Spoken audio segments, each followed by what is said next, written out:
बर्तमान देखंतु कालिया योजना को नहीं गोटे बहुत बड़ अपडेट सामना को आछि। जो चाषी भाई मैंने आगरू कालिया योजना अधीन में टंका पाउथिले से खूब शीघ्र यह योजना अधीन में टंका पाई परिबे। जहाँकि माननीय मुख्यमंत्री मोहन चरण माझी ए नहीं बहुत बड़ा गोटे घोषणा करछंती। तेबे माननीय मुख्यमंत्री मोहन चरण माझी कालिया योजना को नहीं कौन नुआ घोषणा करछंती एई वीडियो माध्यम रे आपण माने पूरा डिटेल जानि परिबे। ता पूर्व वीडियो को गोटे लाइक कर दियंतु एवं जो माने चैनल को सब्सक्राइब करनांती चैनल को सब्सक्राइब कर दियंतु। आपण माने समस्ते जानिचंती जे ओडिशा रे नुआ सरकार आसीगला परे परे पुराना सरकार जहाँ भी योजना थिला से सब योजना को यही नुआ सरकार बंद करदेवे बोली सबुआले आलोचना होता। मुख्यतः कालिया योजना को नहीं देखंतु से कालिया योजना को नहीं वर्तमान माननीय मुख्यमंत्री मोहन चरण माझी ता सहित कृषि मंत्री कनक वर्धन सिंहदेव आज बहुत बड़ा गोटे घोषणा करछंती। जहाँकि समस्त चाषी मान वर्तमान गोटे खुशी खबर रही। एने न्यूज रे मध्य अपडेट आसीगलानी जहाँकि आपने ये स्क्रीन माध्यम देखिपारे पीएम किसान योजना रे सामिल हेबे कालिया योजनार हिताधिकारी। जहाँकि माननीय मुख्यमंत्री मोहन चरण माझी एने घोषणा करछंती। ता सहित ए न्यूज रे आउ कोन अपडेट होछि देखंतु। राज्य रे बढ़िबो पीएम किसान हिताधिकारी संख्या। कृषि विभाग समीक्षा पर मुख्यमंत्री मोहन चरण माझी एई नहीं बड़ सूचना देछंती।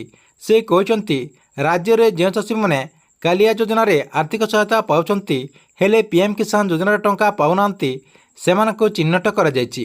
सेमानको पीएम किसान योजना अधीन में टंका दियाजिबो। या सहित ए न्यूज रे आउ कोन अपडेट होछि देखंतु। कालिया योजना अधीन में 46 लाख चाषी सामिल थिबा बेले पीएम किसान योजना अधीन में मात्र 31 लाख चाषी अंतर्भुक्त होइछंती। तेणु योग्य हिताधिकारी को सामिल करने मुख्यमंत्री निर्देश देते।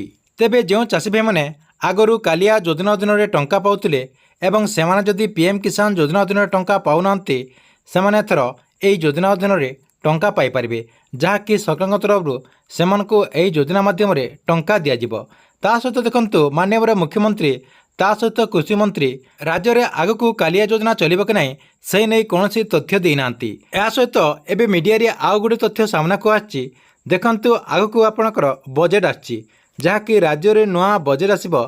एई नुआ बजेट रे जदि राज्य सरकार कालिया योजना को नहीं किंबा कृषि विभाग को जदि अधिक टंका दौरान जहाँकि अधिक व्यय बराद करुँचे आपने यही योजना अधीन में टंका पाइबार संभावना रही। जदि आपको राज्य सरकार कालिया योजना अधीन में टंका दौरान आपने एथर अधिका टंका पाइपर। जहाँकि आपंकर बीजेडी सरकार तरफ आपको जो गोटे किस्ती 2000 टंका दी जाता ये नुआ सरकार जदि आपको कालिया योजना अधीन में टंका देवे ताले आपने अधिक टंका पाइपर। जहाँकि आप समस्ते जानते बीजेडी सरकार तरफ आगरू जो कालिया योजना अधीन में आपको प्रथम प्रथम टंका दि जाता आपने 5000 टंका पाउथिले। जदि ये नुआ सरकार आपको कालिया योजना अधीन में टंका दौरान ताले आपने 3000 किंबा 4000 टंका पाइबार संभावना रही। ठीक अच्छे एतिला आपंपाई कालिया योजना को नहीं गोटे बहुत बड़ा अपडेट। आपण वीडियो केमती लगिला कमेंट बॉक्स रे निश्चय गोटे कमेंट करंतु।